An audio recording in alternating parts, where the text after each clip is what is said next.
একটি সামাজিক সংগঠন। সেই সংগঠনের উদ্যোগে আয়োজিত আছে দেশের নিপীড়িত নির্যাতিত মানুষের অধিকার আদায়ের লক্ষ্যে এই মানব বন্ধনবাহী কর্মসূচিতে উপস্থিত সকল উপস্থিতি সাংবাদিকবৃন্দ এবং মাগুরাবাসী, আসসালামু আলাইকুম। অধিকার এমন একটি শব্দ যেটা সমগ্র জাতিকে, এখানে কোনো জাতি, ধর্ম, বর্ণ এখানে বিভাজিত হয় না।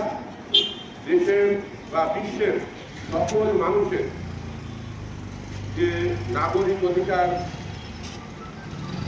সুনিশ্চিত করা এবং নিপীড়িত মানুষের পাশে থাকার প্রত্যয় নিয়ে এই সংগঠনটি মাগুরায় কাজ করে যাচ্ছে দীর্ঘদিন ধরে।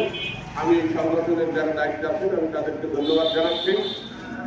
প্রত্যেকটা মানুষেরই অধিকার পাওয়া উচিত, সেটি হোক যে কোনো ধর্মবর্ণ এবং যে কোনো সম্প্রদায়ের লোকের। আমরা বিভিন্ন সময় দেখে থাকি বিভিন্ন ধর্মবর্ণের মানুষ বিভিন্ন রাষ্ট্রে তারা নির্যাতিত এবং নিপীড়িত হয়ে থাকে। বাংলাদেশের বিভিন্ন সময়ে বিভিন্ন রাজনৈতিক প্রেক্ষাপটে দেখি বিভিন্ন ধর্মের মানুষ, বিভিন্ন বর্ণের মানুষ বিভিন্ন জায়গায় তারা নির্যাতিত এবং নিপীড়িত হয়, যেটি কাম্য নয়, এটি একটি বৈষম্য। আমরা এই বৈষম্যের বিরুদ্ধে বাংলাদেশে একটি আন্দোলন হয়েছে। বৈষম্য বিরোধী আন্দোলনের মাধ্যমে বাংলাদেশের নতুন সরকার পরিচালিত হচ্ছে।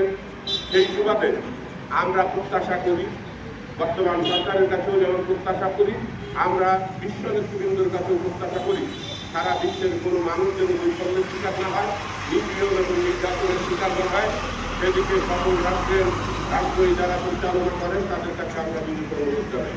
পাশাপাশি এটি শুধু রাষ্ট্রের উপর ছেড়ে দিয়েই আমরা বসে থাকবো না, এটি সামাজিকভাবেও আমরা মানুষের, নিপীড়িত মানুষের পাশে থাকার চেষ্টা করব। আমরা যারা বিভিন্ন রাজনৈতিক দল করি, আমরা বিভিন্ন সামাজিক সংগঠন করি, যেমন এটি একটি সামাজিক সংগঠন, অধিকার নামের সংগঠন।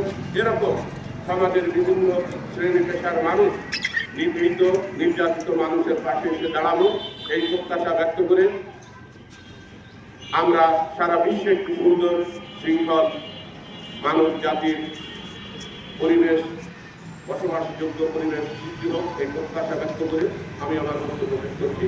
আল্লাহ হাফেজ।